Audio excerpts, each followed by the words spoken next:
I kai to e hui koe a supa, koe rie kina.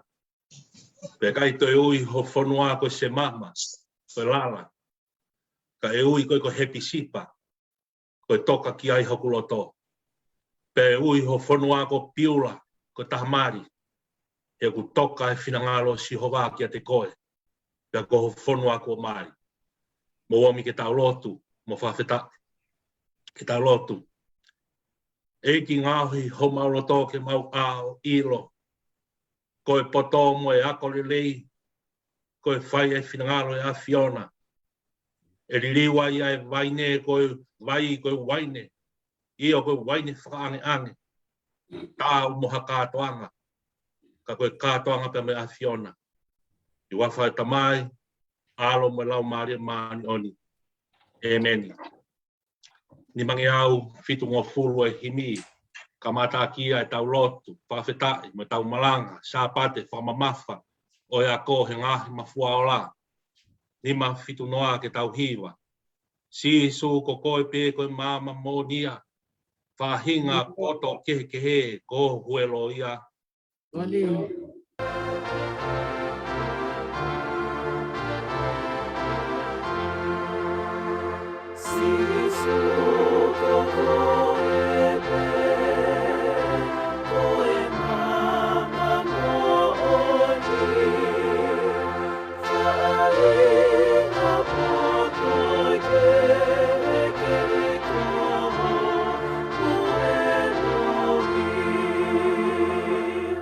Tau hakure mua ai tohi kua whai, ke hoa mama o tua, ki ho tau atamai. Oh.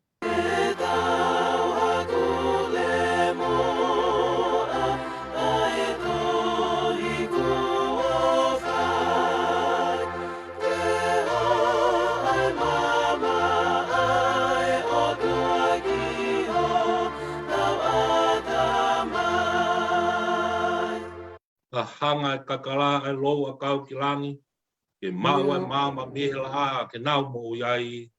Oh.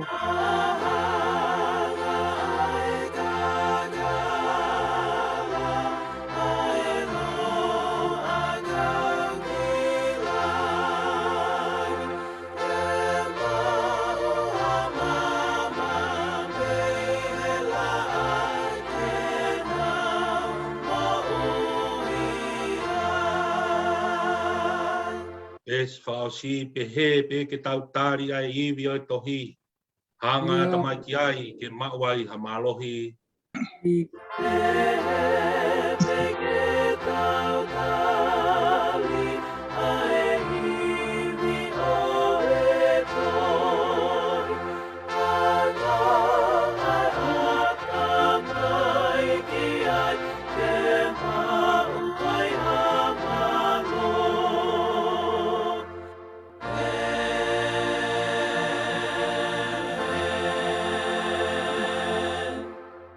Lotu. O tua mafi. Koe wuni walu, ai a Fiona. O ke a Fio, he tau kakapa. Koe tui, o ngahi tui mo eiki, o ngahi eiki. O kuke whalo ai afo, pa mo keresi, mo ofa a Fiona me itaniti. Ki itaniti. Pena kai ke nofo pe a Fiona, pa ke a Fio pe hio langi mo masani, mo taloni.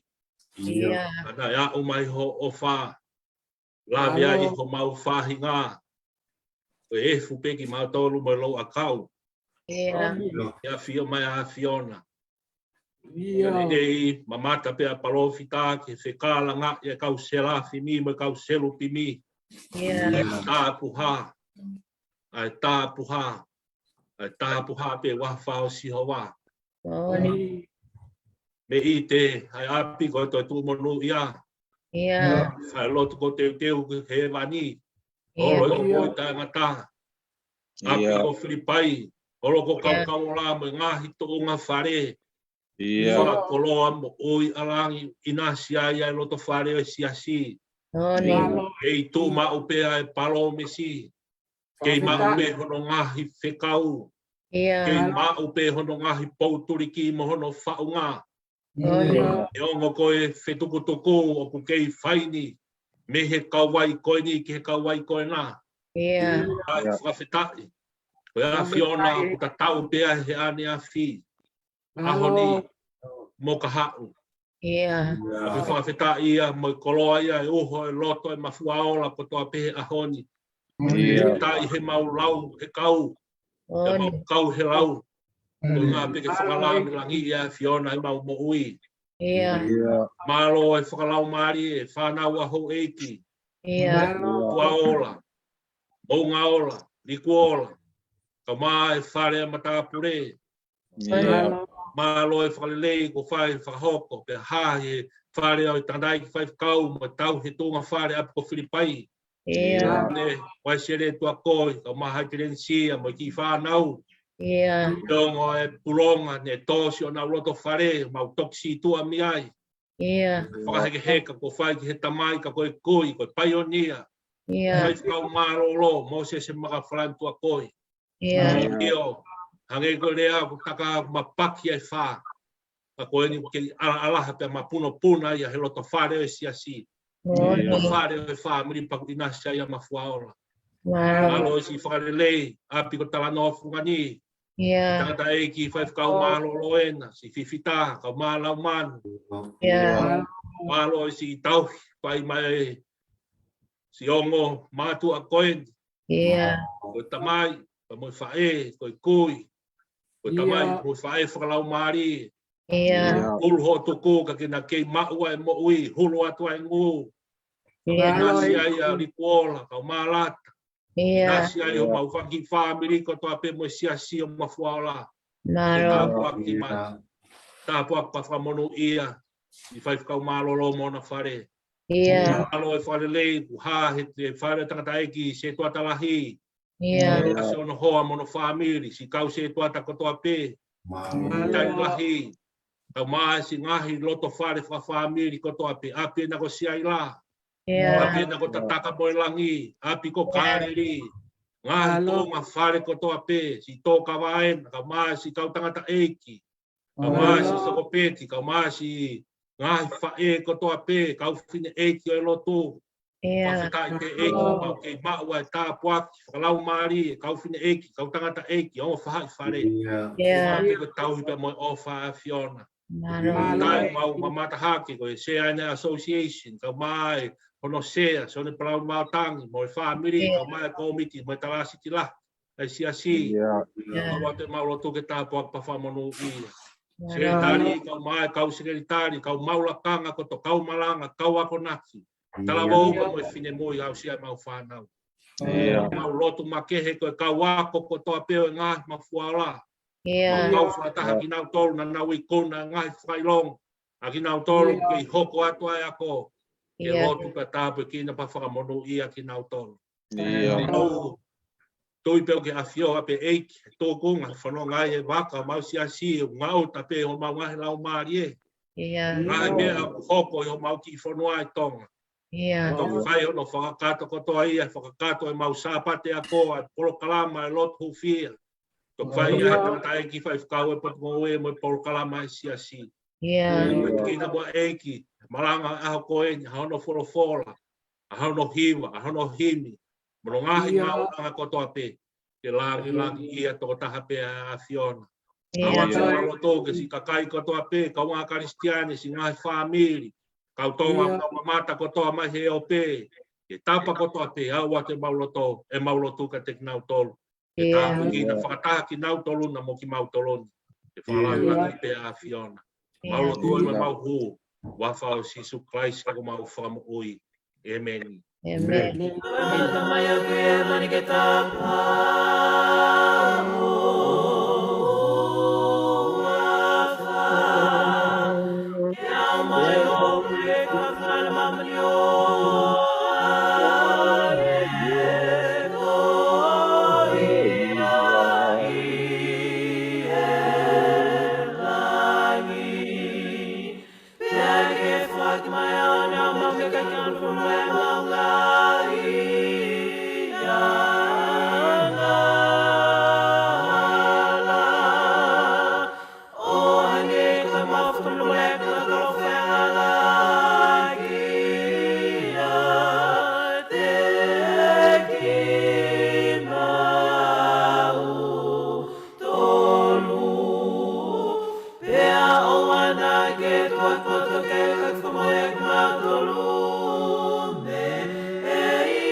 Same whakawhitai, sa pate ako i ngahi mafuala, tō pia me tolunga fulu maono e same, tolunga fulu maono e same, matalau mi hono vesi, ni mā ki o tōku ki hono vesi kongo fulu, tui pe te kai ke tau ngāia ke noanga maheni, ka te urau atu pe, ka toa ngahi vesi, same tolu ono, same whakawhitai o sa pate whamamawhani, same tolu ono vesi ni mā ki hongo fulu, ai au pehe hono whakarea.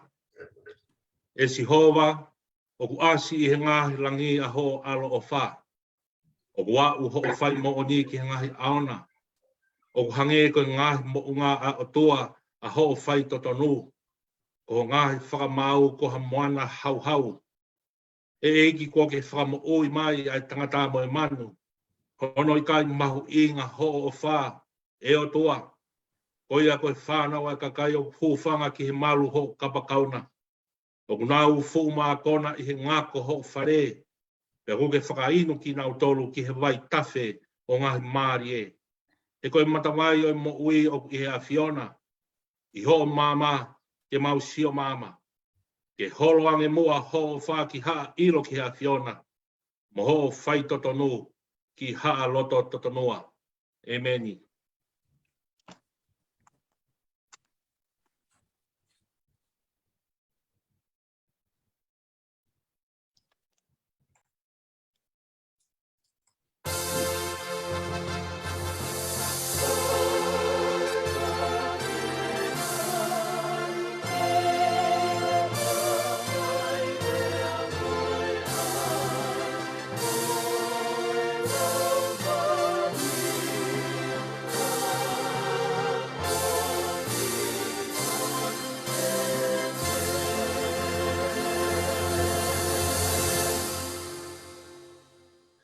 Le soni uto mai ngau anga a honi whampeke uto pea le soni tah ko speri o lauia mai malanga o aho koeni. Le soni uto ia mi hongonga le o sisu kaisi ono hiki tohi e sione. Ua e wahete ko mata lau mi hono uraki e vesi o tuku ki hono honga fulu mātaha e ko ngā. Ko speri hono hiki tohi e sione wahewa vesi uraki ki vesi tahataha. Ai au pehe ono whakarea. Pei hono aho tolu o aho, pei hono tolu o aho, nei whai hata ane i kena i kāreri. Pea ko iai ai whae a sisu. Pea tāla whoki ai tāne ki a sisu, pea ki hene kaua ko. Pea ko si e waine, pea rea ki a sisu hene whae o pehe, o ki kai hana waine. Pea wholofola e sisu ki ai. Pe fine, ko ho hao, ko te eki hoko mai hoko taimi. Pea rea hene whae ki kau se wani di. Ne ongo pe koe haha mea tene talaka te mautolu mou whai. Pea nau tuu ai ha ai anga vai maka e ono, ai ana e tuku ai koe uhi koe whakamaa whakasiu. E hao takitaha hapate e ua petolu. fola si suka teknau tol mo whakafonu ai ngahi anga vaina. Pia nau whakafonu ngotu ia, pene pehe ka teknau tol, whakatau rewa. Pia ave ki he eiko e kātoa ngā, pia nau ave. Pehe kamata e he ki o e kātoa ngā e vai kua hoko o koi waine, osi nei kai tene ilo e potu nei omi me iai, ka nei ilo pehe e he kau se maniti aia na nau whakatau e vai. Pia ui ange e he eiko e kātoa ngā e ektane o ne pehe ki ai. Ko anga e tangata ke tō mua whakatu ai waine le lei. Pia ka kona ka kai patok whakatu ai waine whange ange. Ka ko koe ko ke taofi ai waine le lei ki he taimini. Ne whai eni e si sui kena i kā reri. Ko e uraki o ne ngahi mana. Pia ne whakae ai hono langi langi. Pia na e tui ki a te ia e ne kawako. E meni. Ko le whai o maare ko ni, whai hatau hiwa, pawahare soni.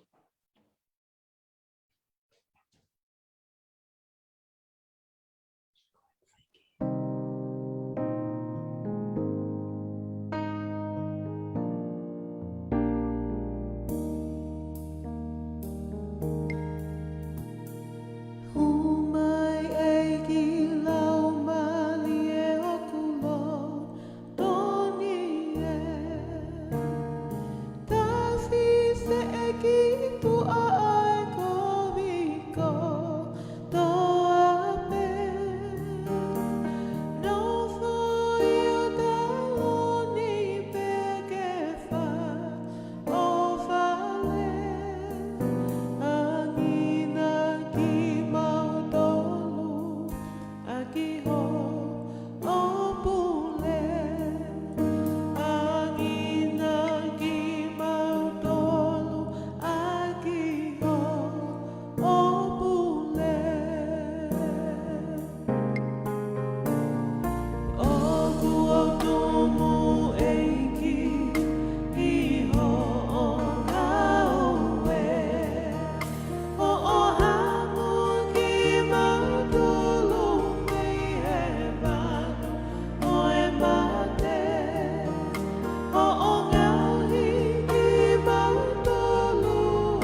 Hello. Malo apito, ki presentation no peia, tau kau mau whakailonga, tau kau tānak tōnga, ko na wikuna, ngā whailonga he malae a ko, me ngā tau talu e kamata mai tau sāpati ako, e ngā tau koe ni ko tau situa ki ai. Nia koe ngā ue e whakatangata o e taimi, tau amanaki peke kahau, te tānaki mai kau tānaki tōnga fo o. Kai ke ngāta pē tau whānau, kai ke tau tau pē ngai tamai me ngai wha e, a tā pē malae a ko ke kumi atu he whainga maari e, langi ia o toa. Hange ko tala manu ko whai, tau ange hoko e tau wafe māua wa tau whakakoloa ia ke tau whānau a ko. Ua e wholofola himi, whai ake a tau malanga e honi, whāngeau huango fulu e himi, whā ua noa ke tau hiwa. Si kolo e ko kena I loto kāriri, nei fuaha I hena a iwi o eiki. Nei kai koe whawhanga pia whaito mahaki, ka koe kātoanga, koe whai pia hoa mai. Hello.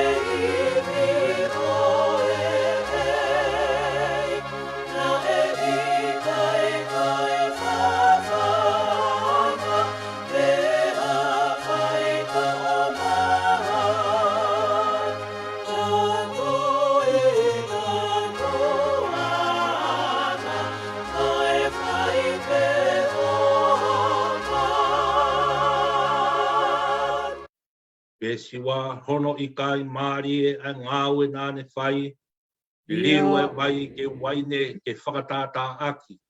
E koe tūtō ni ka whailele ai maari, kua kehe ai mo ui, kua waine pe ai wai. Hello.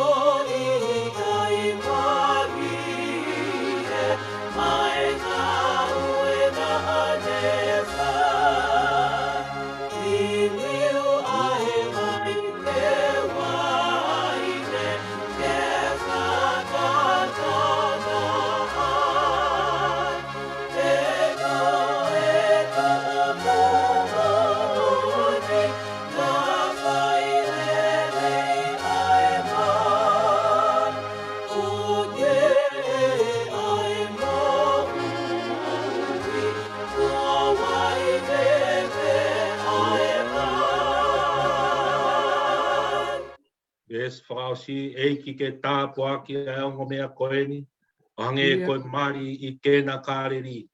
Ke hā I hona apia ngāwe o toa, koe whio whani, koe waine whisi mua.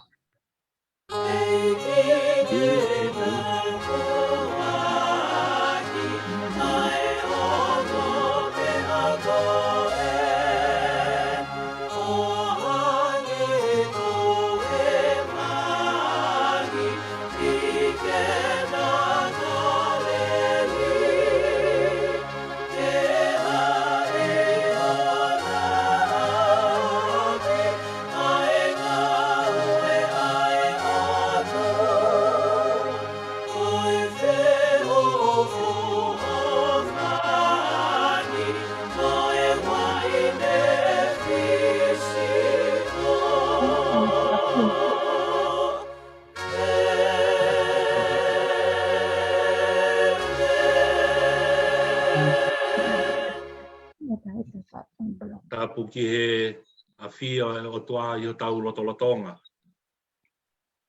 Tapu ki he pot top tapuni. Top tapu e pot koini he awhia o toa he loto e tangata. Kai ke ngata e whakatapui e potuni. Whai ai e tau whakawhiangai maan oni pe mo tau o toa. Tapu ki he hou eiki, whanau me whakamakapuna. Tapu ki a mafuaola, maungaola, rikuola. Tau maa e whare a matapure.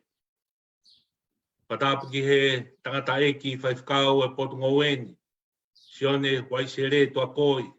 Mahai terensia, mona ki whamiri. Awa te whakatapu ke tangata eiki, whai whakau mā lolo, i whita, langoia, kau mā lau manu. Awa te whakatapu ki he se tuatalahi, te pui maka me tui sela, mā hono whaamiri, se tuata o mafua o laua, uri kaklātu i hoi, kau mā hono whaamiri, pe heke se tuata mafua o la tolu, kamperi tai pareti, whakatapu whoki ki he se tai lahi, Yo nati mataere, kau mai kau sekretari ko toa pe. Whakatapu at whoki ki he SEA Associations, se one palau wātangi ka mano sekretari. Kau mai toinga e siasi, kau maulakanga, kau akonaki, kau malanga. Talabau mo fine mui pe hau sia e tau whanau. Hau at whoki whakatapu ki he makehe a hon ki he kau wako, oi wāwhe, mā uowa, whamamawhai, Ia tō tonu ai ai whakamamafa e malanga pa ma sāpate whakamamafa e aho koeni. Awa te whakatapu ke tonga ko toa pē. Mō mea mai heo pē, ngai whaamiri, kau ngā whanonga, kau ngā karistiane, kau ngā pirikemi. O tau kau whakataha i e mauanga kiresi, o aho whakakoloa koeni. Ki mua pēa whaia e malanga ahoni, whaamri tuko e whangamari e koeni. Whaia e whakamalo tua. Whafofonga e motuani, ka maho ki whamiri, e kautaha ako tutuko e koristo ngā. Kautaha ako tutuko e koristo ngā, i ngā mafua ola, uruaki, ua pe moe tōru. E whilau, o nau hapai he ahoni, lawe ai, ai malanga po whafofonga e kōsperi ahoni, ka mātua whaifukau. O maurea ai, a whawhetai e mau koloa, whawhetai e māti aki lotu, whawhetai e fua whatongia, whawhetai e tā puaki, mau lawe monua i ngahi ai anga mea, kua maha mau tui whapapau, toi ngai siasi, te whafoki he o tua, ko ngā pe koe māti aki lotu mō whai, mo o whalahi atu, mālo, e whoaki, mō whai mau lawe ai, mo e whilau lau hapai, lawe ai e whafofonga e kōsperi e aha koeni. Ves malanga, tō pia here soni, nai lau, kōsperias, Sisu Christ no hiki tohi e sione, wahe wā, tako ves fitu ki ves walu, pehe no wharea. Whola Sisu ke teki nau tolu, mō whakafonu wai e ngai anga waina, pe nau whakafonu ngutu ia. Pene pehe ka teki nau tolu, whakatau rewa, pe ave ki he eiki o kātoa ngā, pe nau ave. Ka veinga o e mahina, kovinani te, ke kamata fo o, Ka veinga malanga whakatū ke poupou ki ai, malanga aha koeni pehe mai, koe ako lerei, ai kovinani te mo Sisu Klaisi. Koe ako lerei taha, ai kovinani te mo Sisu Klaisi. Tui peo ke mea i peo lawei, ai tōkunga e aho. Ako tui nā moe tā noa malanga aho koeni, pe ko kei tonua ki ai loto e tonga ko toa pe. Ka nā mo ki tau tolu ke bea mai, i he loto whare o e siasi o malanga aho koeni. Ka nā mo koe ke mea mai he o pe. Ka nā mo i malanga mo i whekau e aho koeni pe kei tonu nai ki ha loto. He ku pupu tuu e loto e tonga ko toa. He ku pupu tuu e loto e tonga ko toa. Ka lawa e me ke hou e hongo fulu. Tupu.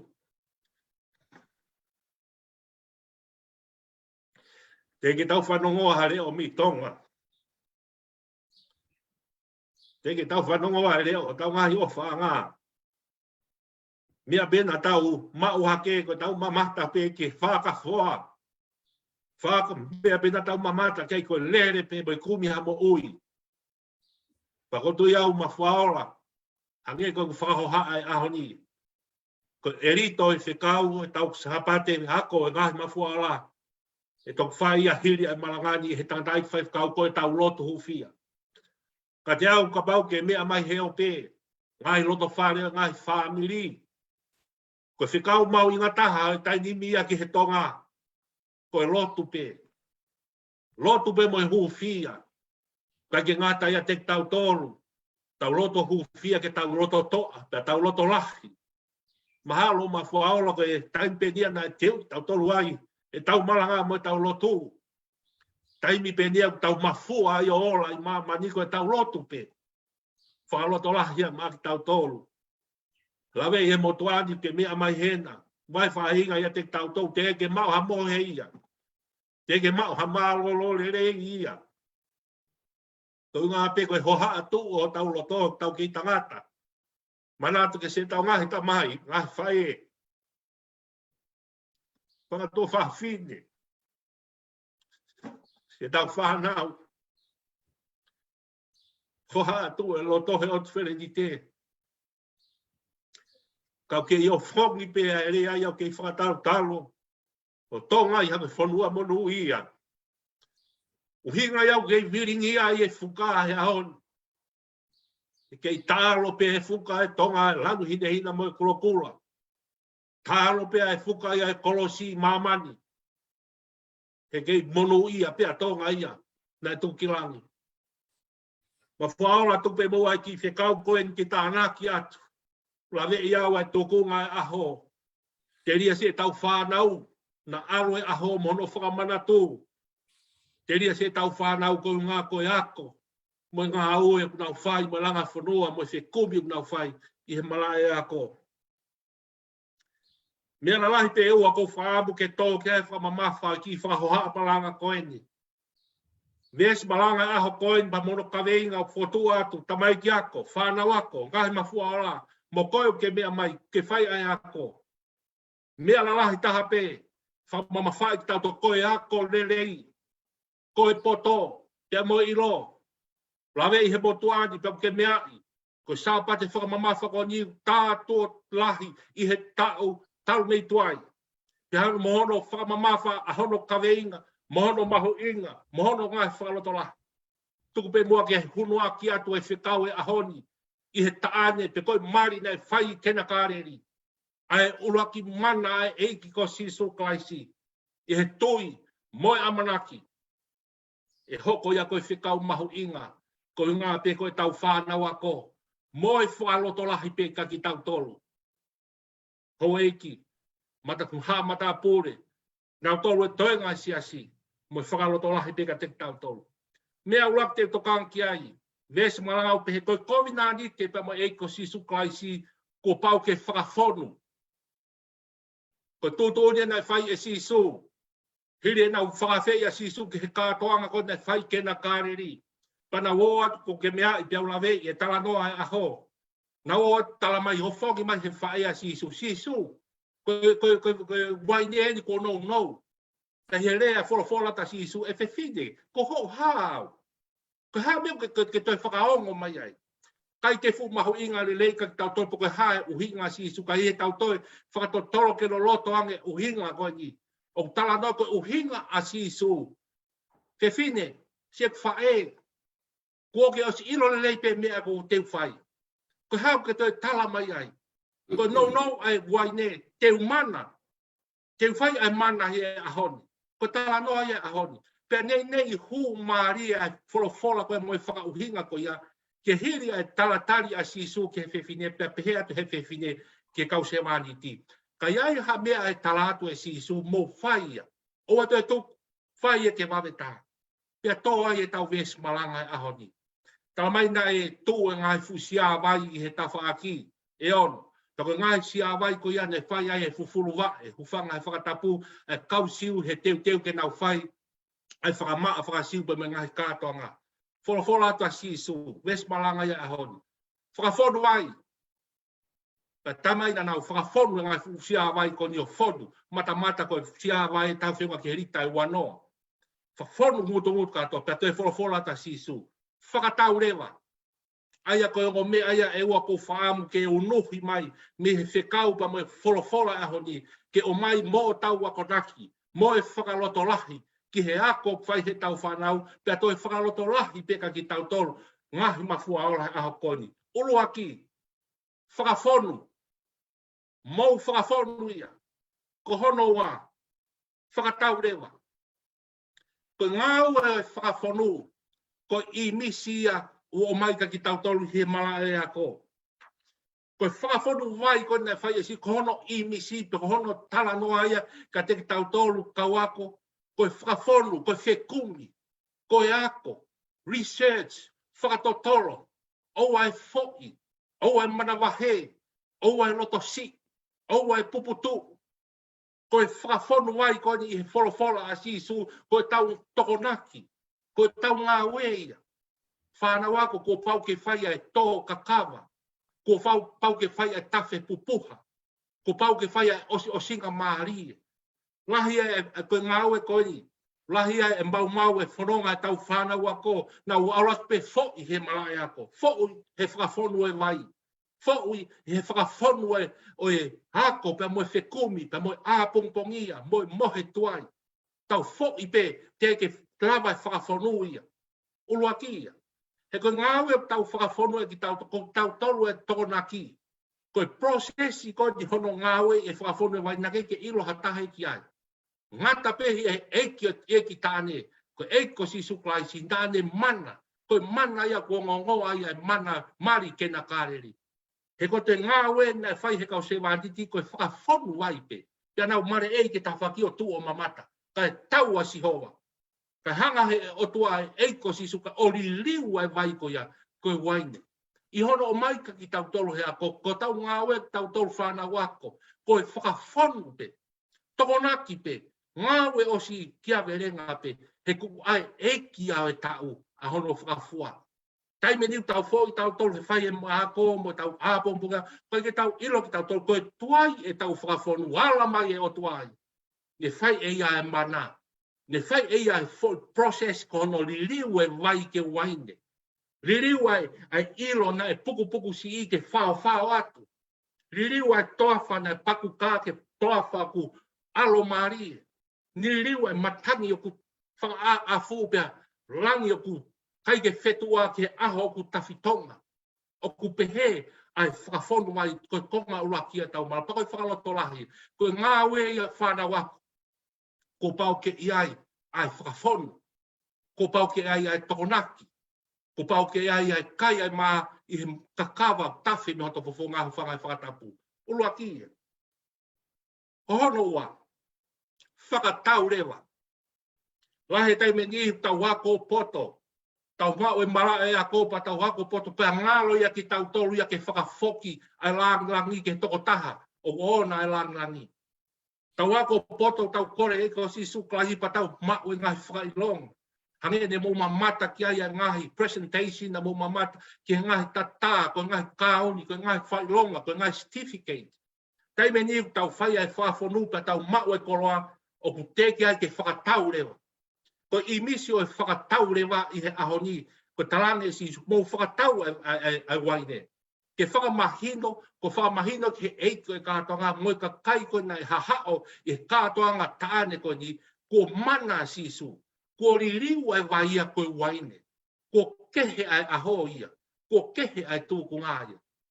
Ta koe ako nakia o maika ki tau tolu whāna wako. Koe kovinani te mo sisu, te koe ako le lei, koe kovinani mo si ko pau ke ai e whakawhonu, ko pau ke ai e tokonaki, pe ko pau ke ai e whakatau rewa, pe ko pau ke ai e whakalangangi.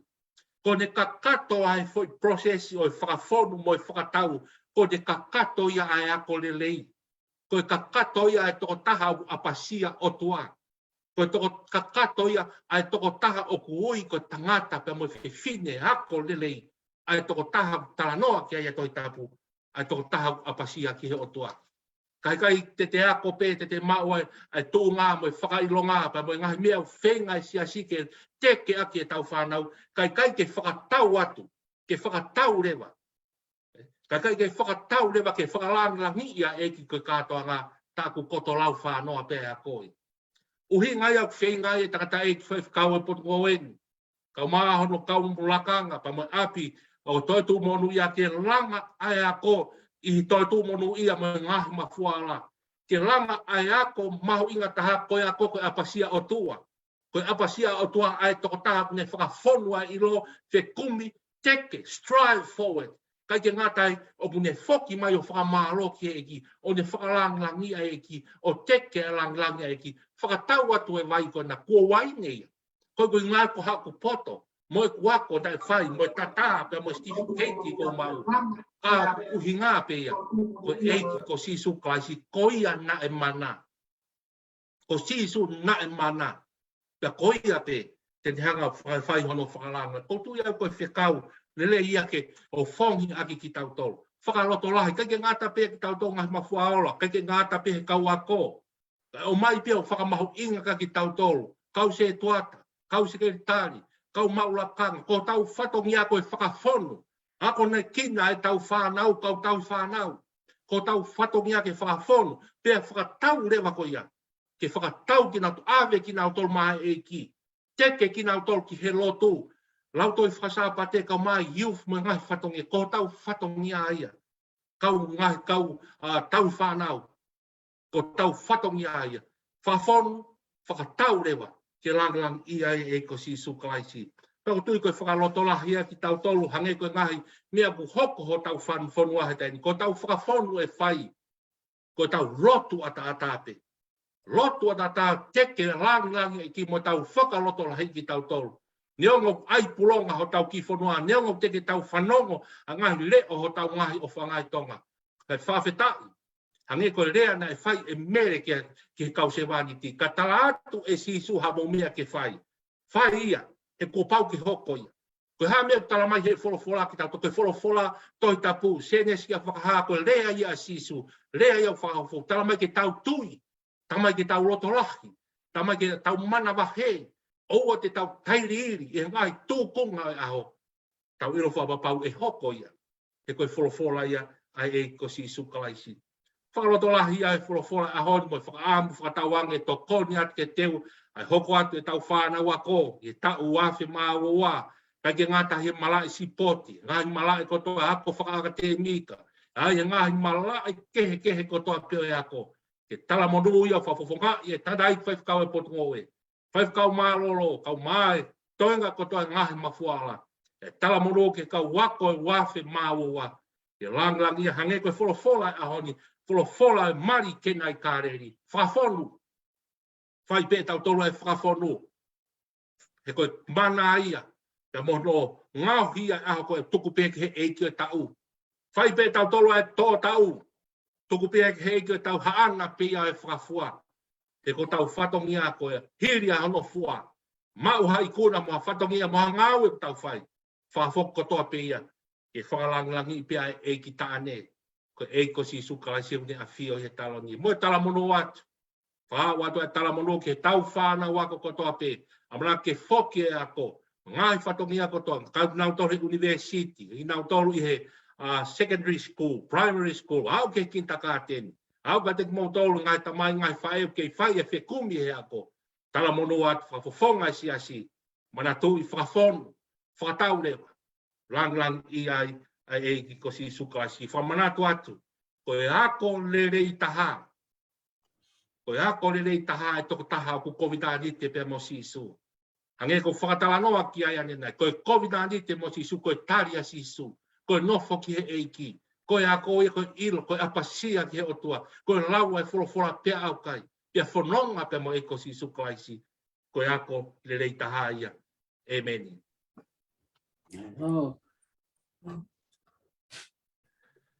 Himi e whaosi aki, tau malanga a koni, hiri pe tau himi koni, mo ves whaos pe whaka emeni, e kai te ukeresi, kai pāsi lewa, ke tangatai ki whai whakau, ke whai ai lotu hou fia, ai si.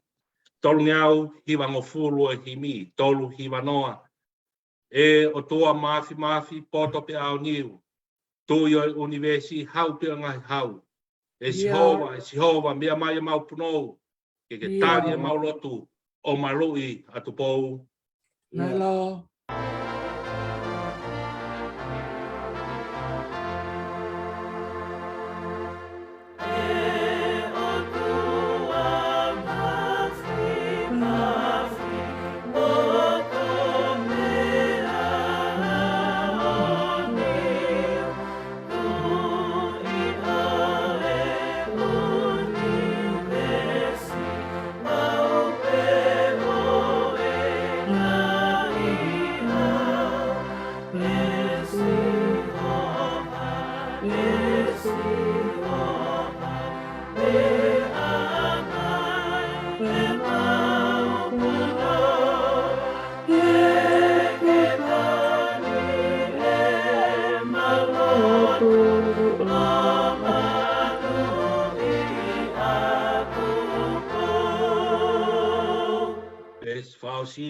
ki ai ke fuoloa ange mo ngai tau tau fe tōku ha koloa tauhi ho mau hau e sihova mea mai e mau puno kari e mau lotu o malu i atu pou Alo.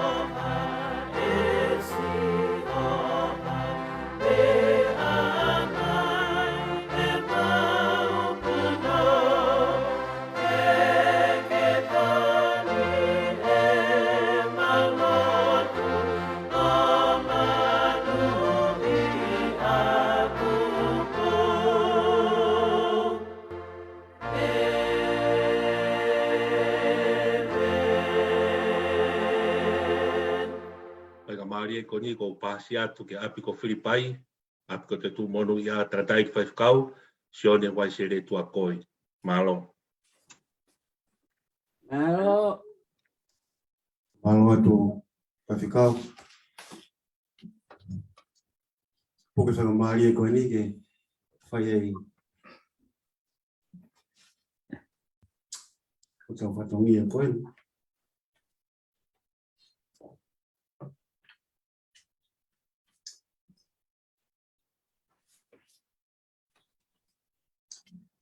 o lawa tau fo e ko toi tala ki tau maro ko mai ngahi mafuala ko whatongia koe ni ko tāna ki atu te ina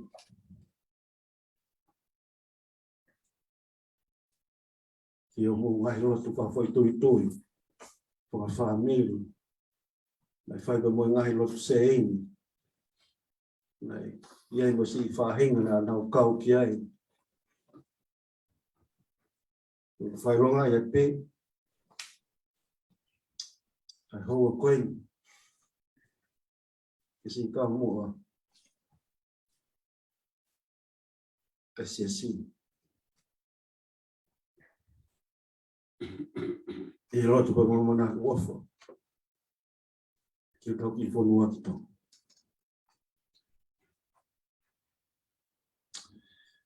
ko whaam peke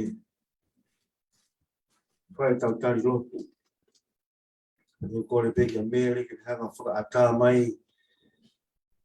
ke tau lotu ko toa peke o mo mai ha mōre o anei ko tau lotu nai whai he lotu i tau mai ute lotu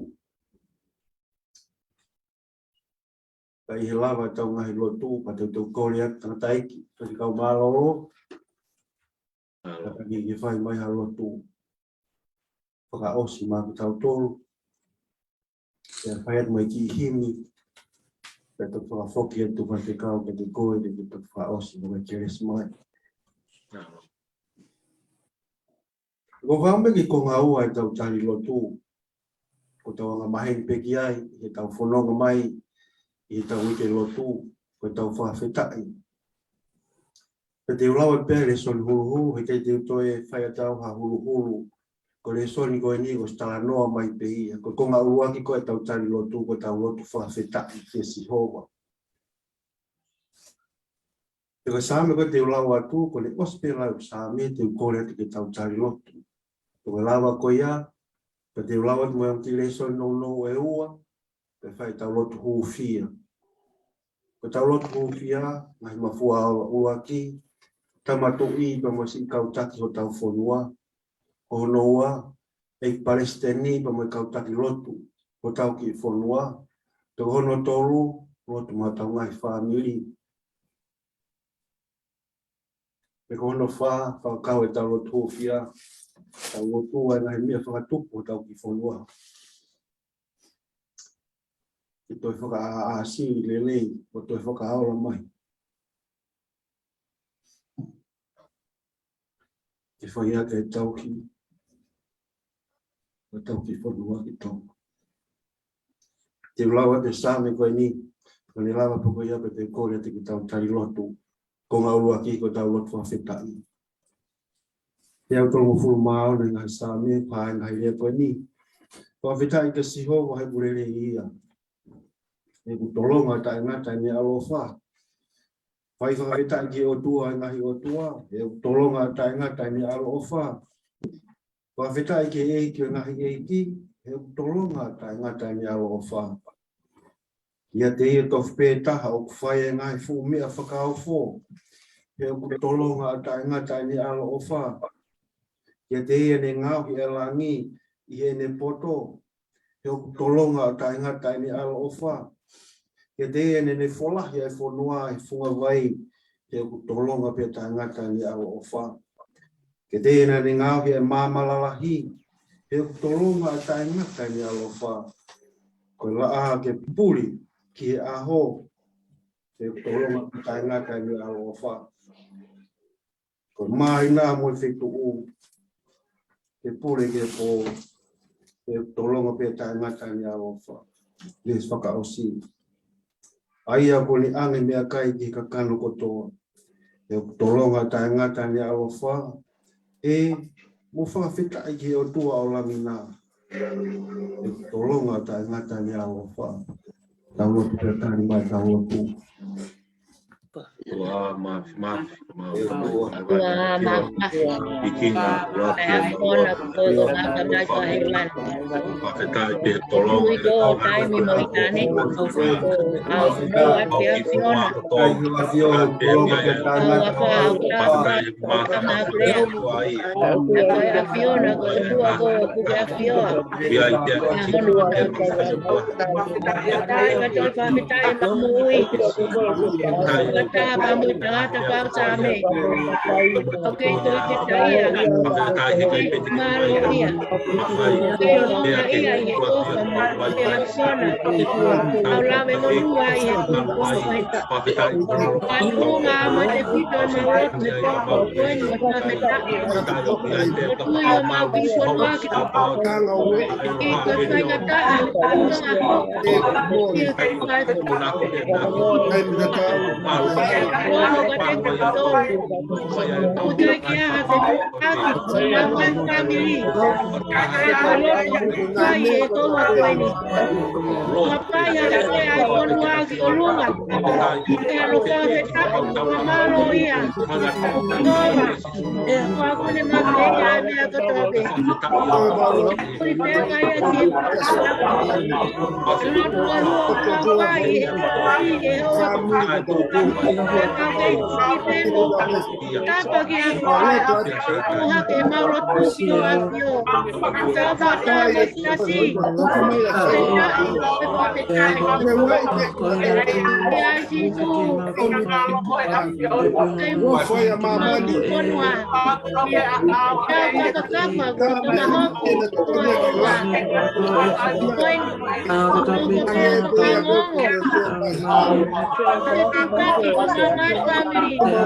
Mawate he oka kukani. Kona kiona une pai hona maru. Kune he mama kuwa no kune tai. Alo kosi.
Alo ko pag-aus ay tawag hufia kaya ufahan nai tamatoi kemasi kau tak so fonua ai palestini kamasi kau tak lotu mau tau ngai family mo tau kai nga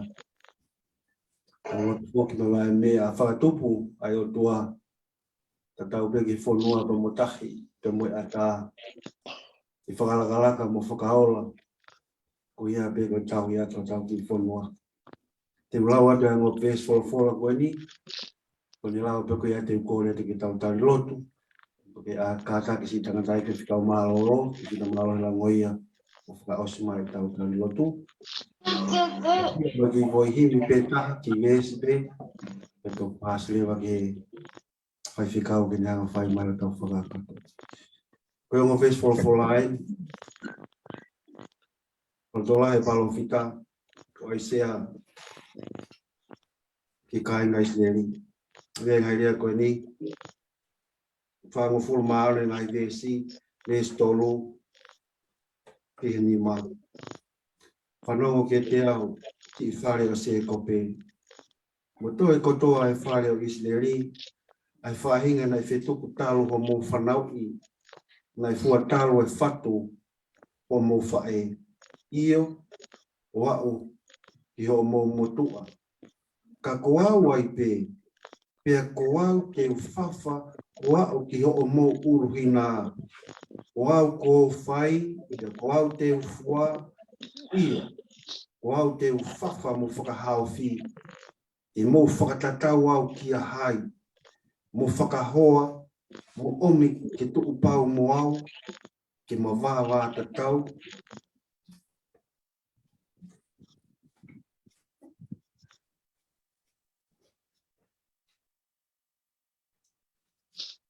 whanoa koe mo folo vesi ia ria koe tau kei mo tau tō oe mana wahe he kou ia te koe i au oe kilo horo e toho atua au te upou koe i au io te utokoni ke te koe io te puke koe aki tō mata oe ko whai totono i tau rotu pe tari mai tau rotu.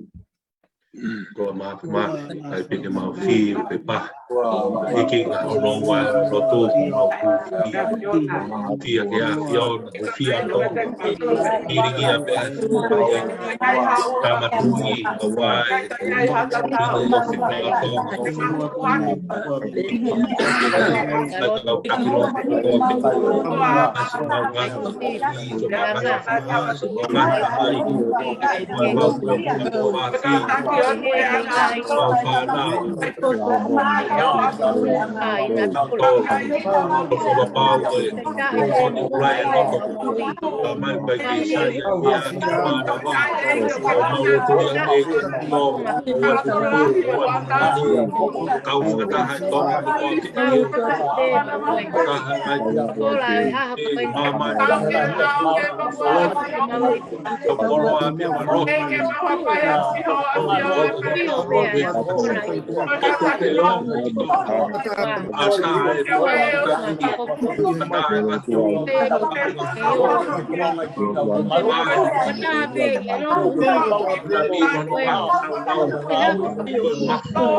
koe e mea e hokon.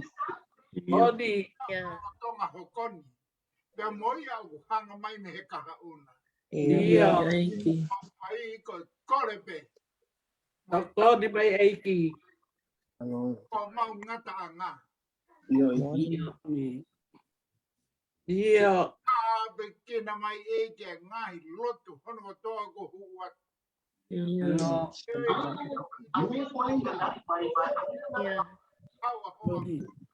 Ia. Mari hoa fio. Kau kore o ngai mafuara. Pe kena whakataha mai ki mautoa. Hello. Nando FaceTime video. Ke tari au mai. Hello sa mai eiki. Ona tari au mo ke whai mau whaka kato. Ia. Alo ka ko mau whaka mo ui. Amen. Amen. I himi pēni, koe tau tapa pēne kau roto whai koe, kau e himi koe hōta au pē. Ni mahi wai ni mā, i este tōru, tau hiwai, a toki whawhok te ki tangata i whiwhika au ni wha kato mai whatongia ako. Ni mangiao, i wango furu mā ni mā himi, ni mahi wai ni mā, tamai i langi e ki tari hō. Momi kore ki a Fiona. Au piki ki hoanga tai li. O tau iai pē ki ho tanga o wha. Kata ki ei ke mau whakawhiu. E koho alo. Ko mau moi hō. Hello.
Manatu mau ngai family. Ai ofa ngā mo i piki lau.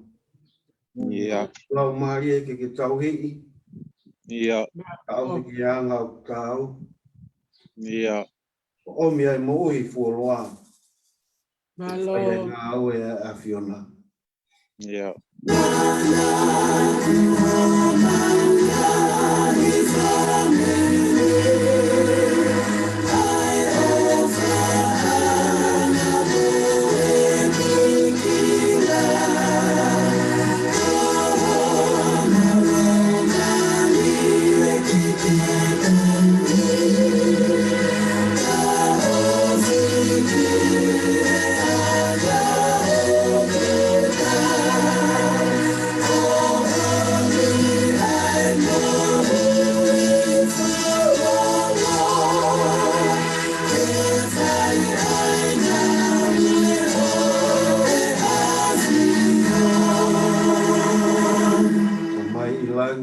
Tari ho, angai fufonga ki he mau hao.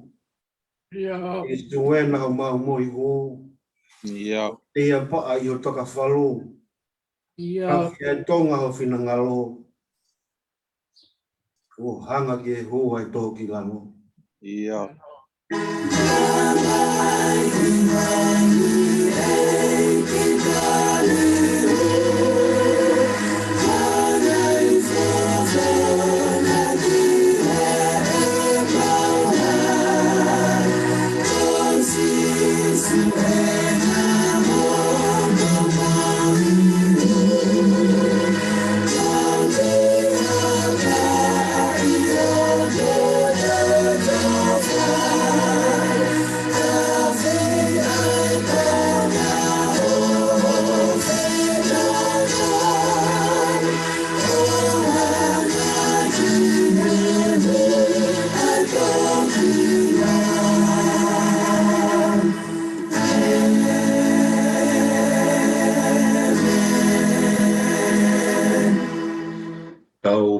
osi pa koe kiresi ai ko si su klais mo ofa ko ako tamai mai feo he lau maria maanyoni e no fo ia ia ho sia si tanai fai kau malolo mai ngah mafuala ko to ape kai ke ngatai no fo ia i tonga ange ko lot ufia kai ke ngatai tonga ka ma ka tonga ko to ape murin awat pa mo kiresi mo tapua ko ni ki si family riu ai toka ko fai si tangata e ki tione ka ma whakanonga ki nau whia maari ka teki nau tolu. E tāpu aki wa mai ofa i wafa tamai mo alo mo lau maari e nofo ia teki mau tolu. Mea hon whai pio tai ngata. Amen. Amen. Malo, Pastor. Malo.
Malo mele ka fofo bito kataki mai to. Malo ka fofo. Malo lah ya to bito. Okay. Oh.